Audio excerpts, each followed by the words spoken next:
My name is Mary Kate Jacobs, and today I'm going to be talking about the importance of the lead pastor exuding the vision and mission of God and their church within the church. This topic really stuck out to me from this pathway course. It is something that I think isn't talked about enough, but is really, really important. How the lead pastor goes is how the whole church goes. It's something I like to say. I've also experienced the negative effects of this quote, of the lead pastors not doing a great job at these things, and the church wasn't very effective or in full force. So that's also why I chose this topic, is because it's something I'm very passionate about. So the first point that I want to make is that God's mission is the gospel. God's mission is for the gospel to reach everyone and to acquire salvation. Also for people to continually grow in their relationship with God and constantly be refined from sin and grow closer to Him. This should be the first and most important goal and mission of the church, right? Because this should be the goal and mission of our lives as well. Lead pastors need to be aligned with this and completely in alignment with their whole entire lives, not just with the church, right? But they need to stay on task with this as the foundation. To do this, they need to maintain themselves spiritually, spending adequate amount of times with God, going to Him with an open heart and soul and mind, and saying, refine me any ways you want to, so that whatever is not of God can be refined and taken out, and these things can be in place and used in their lives.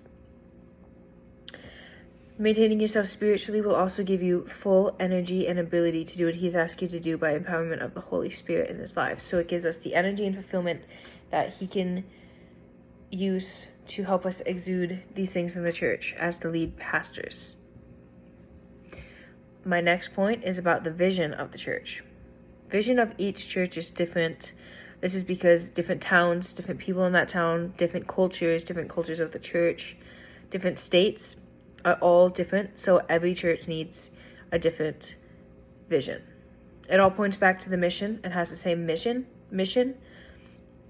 but the vision is slightly tweaked for the church in a way. Lead pastors, to acquire this vision for specific churches, need to spend quiet, intimate, personal time with God and ask for direction. Ask which way they should go, what they need, what God thinks the vision of this specific church should be, the goal for this church to be. Once they feel like they got a direction, they need to put it into a catchy sentence that can easily be picked up and understood and remembered by the members and the leaders of the church. Next step is to cast the vision communicatively to the leaders and staff members of your church. So first you go to the staff and you help them understand and become fully aligned with this vision.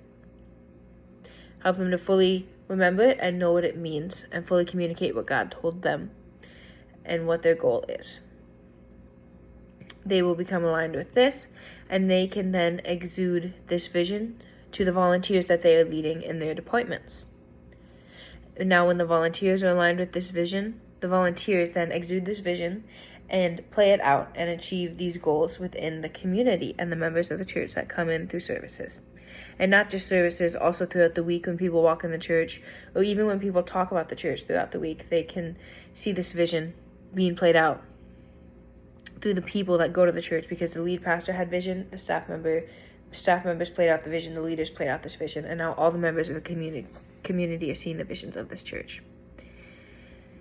But the attainment of a vision only works if staff and volunteers understand and fully engage and live their lives in submission and accordance with the vision placed. If not, there is no unity. The vision is not being acquired, which is what I experienced in my last church, not the church I'm currently at. Let's not forget that each staff member and volunteer should also be aiming and striving for the vision of God. No, for the mission of God, that's what I meant, as well, which can be casted by the lead pastor by his actions and goals of his heart. So the lead pastor, circling back to the beginning, it's important for him to cast this mission of God, but also the vision of the church through his actions and through the heart posture he has. Then it can be picked up, led by example, through the staff members and volunteers. And this is how the vision of God and the mission of God and the vision of the church is played to the community. this is why the lead pastor is to remain healthy, so the church can healthily strive for these things. Both of these areas also help the overall mission of Christ by showing volunteers and staff members how to live within and strive for the mission of Christ in their own personal lives, not just their church life, but they can also create disciples and share this mission wherever they go. This is how we spread the gospel and create salvations and help people grow in their relationship with God wherever we go. In conclusion, this is how the lead pastor, how they go, is how the church goes, and why it is important for them to cast and live integrally within the vision of the church and the mission of God.